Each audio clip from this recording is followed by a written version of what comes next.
Magandang oras po, magandang umaga po sa inyong lahat, sa aking mga minamahal kong mga followers at mga silent viewers ko.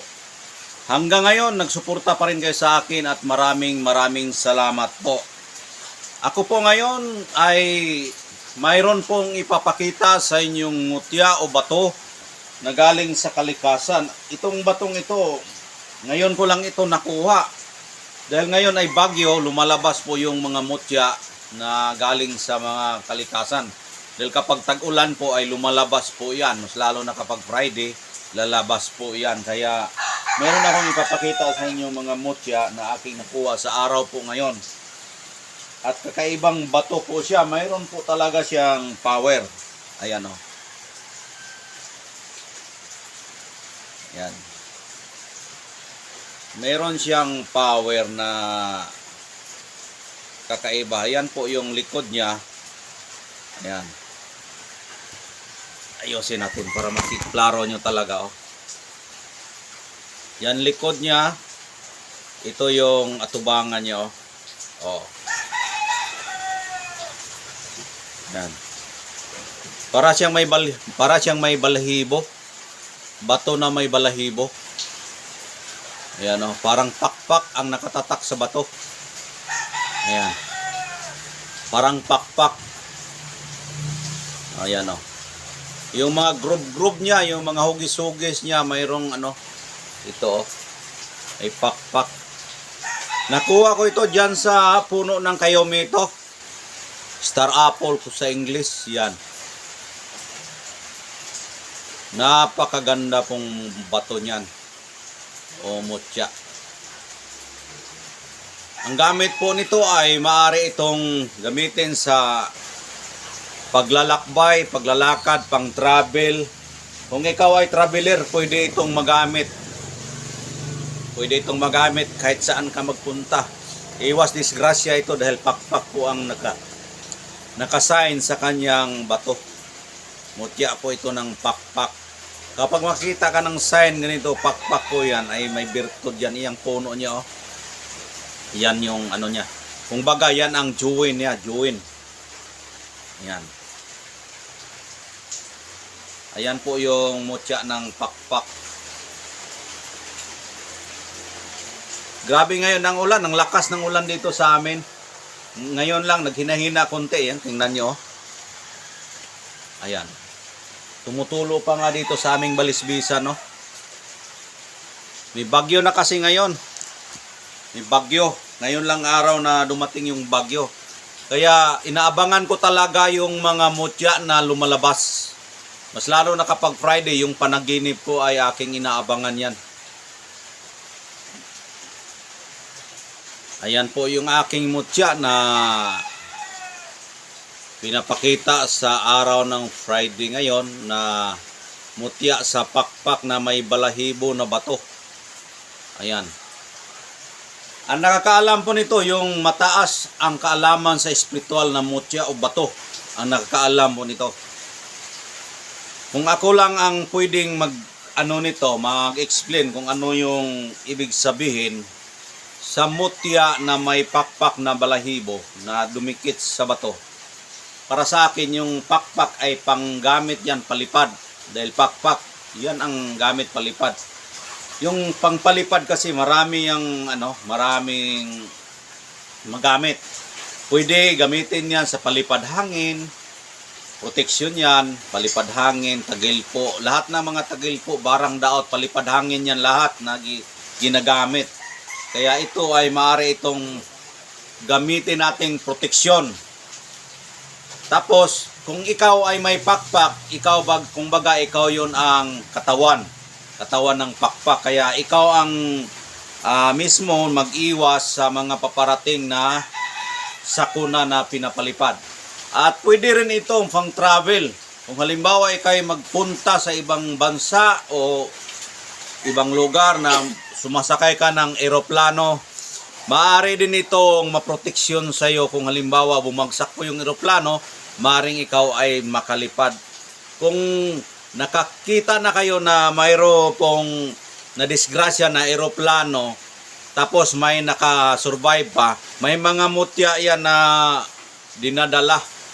May mutya yan na mga maya-maya, may mutya yan ng pakpak, katulad dito. Kaya magamit ito sa mga traveler, sa nagsasakay ng eroplano. Kahit hindi sa eroplano, kahit sa barko, kung ang barko ay malapit na po yung malunod, lilipad ka dahil sa pamamagitan ng kapangyarihan ng batong may pakpak. Ayan. Tingnan nyo ha, pakpak talaga yan na batong may balahibo. Ayan. At ito ang kanyang puno. Kung baga, ito yung bukog niya o buto na dumidikit. Kung nakakita kayo ng dito yung wings, ganito yan, may buto yan ang wings, may ano yan, may buto sa puno. Ayan.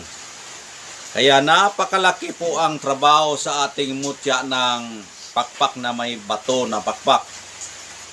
Sa mga basir dyan na naninira lang sa akin, ay huwag na kayong maninira sa akin dahil nga po ay hindi ko kayo papatulan dahil nga ay magkaibigan lang tayo. At kahit nyo ako awayin, hindi ako magagalit. Ayan, hindi talaga ako marunong magagalit sa inyo. Kaya kung mag-comment kayo ng hindi maganda ay hindi ko kayo pakikialaman hanggang maubos yung comment ninyo. Hindi ako sa inyo makikialam. Dahil kanya-kanya tayo ng trabaho. Kanya-kanya tayong papel na ginagampanan.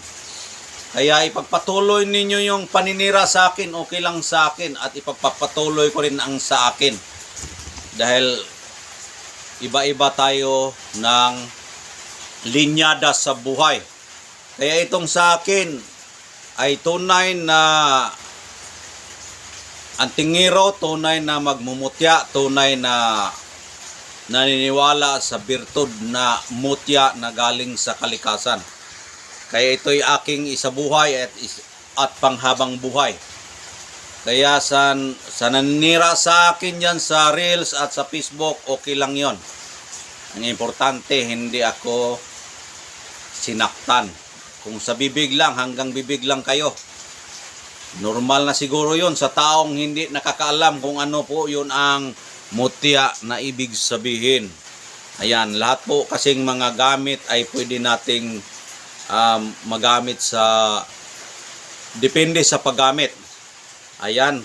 Yan po ang yun po ang aking ipapakita sa inyo, yung mutya sa batong may pakpak. Ayan. Yan po ang kanyang puno kung saan siya dumidikit. Ulitin ko po, ito ay aking nakuha sa araw ngayon, bagyo kasi ngayon. Bagyo. Kaya araw ng Friday ngayon kasi ang time na makapunta yung bagyo dito sa aming lugar. Kaya araw ngayon ng Friday at pinapakitaan ako ng mutya ng kayumito na galing po sa kanyang puno at dumidikit po yon sa ugat niya. Kaya ito po ang aking nakuha na ang hitsura sa bato ay parang pakpak na may balahibo. Ayan. Parang pakpak siya na may balahibo, yun ang group niya. Napakaganda. Kung hindi nyo makita na klaro dito sa video, kung makita nyo ito sa personal, napakaganda po talaga nito. Napakaganda. Ayan. Yan po ang aking mutya ng pakpak. Ulitin ko po, ang gamit po nito ay maaari itong pang-travel sa ibang bansa. Kung kahit hindi sa ibang bansa, kung ikaw ay lumilipad, magamit mo ito sa protection, sa disgrasya. Kung halimbawa may mga barang palipad hangin, barang daot hilo, maaari din itong makaproteksyon. Halimbawa, lumilipad kasi yan.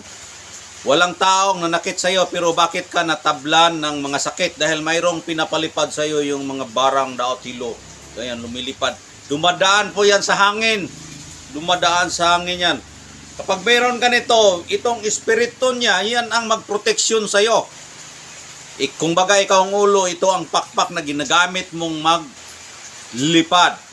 Kaya pakpak ang ginagamit panglipad at ikaw mismo ang makipaglaban sa espiritual na palipad hangin, mga barang daot tagilpo. Ayan. Yan po ang gamit niyan. Kaya Kung gusto ninyo ito, kung halimbawa kursunada kayo sa batong ito o mutya na nakuha ko, maaari kayong tumawag sa aking numero 0948-0663790. At nakalagay lang po yung aking dyan, yung aking number sa aking title, sa aking pag-vlog. At kung taga-ibang bansa kayo, mahihirapan kayo mag-contact sa akin. Meron po akong Facebook account, Glenn Pagasihan. Kung ano ang aking profile sa aking YouTube channel ay ganun rin sa aking YouTube at sa aking Facebook account na ginagamit. Ang pinagkaiba lang sa aking Facebook ay ginagamit ko palagi yung Glenn Pagasihan. Hindi ko nilagyan ng junior. Yung may junior page ko po yon. Page, bihira lang ako maka-open yan. Siguro sa isang linggo, isang bisis o dalawang bisis ko lang ma-open. Medyo matagalan kayo ma-replyan. Pero okay lang, basta mag-message kayo, maka-reply din ako sa inyo.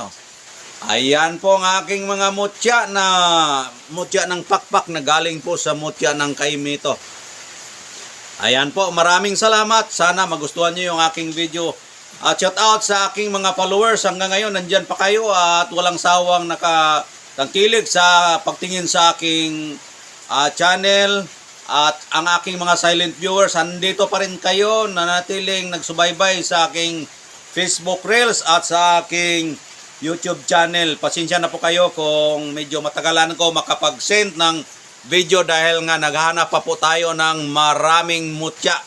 Dahil hindi basta-basta mahanap yung ating mutya na basta-basta lang pinupulot sa sapa, sa dagat, hindi pwede yan para sa akin. Yung sa akin sa kalikasan talaga na galing sa panaginip at galing sa pagdikta sa espiritu. Kaya hanggang dito na lang. Maraming salamat. Bye-bye. God bless po sa inyong lahat.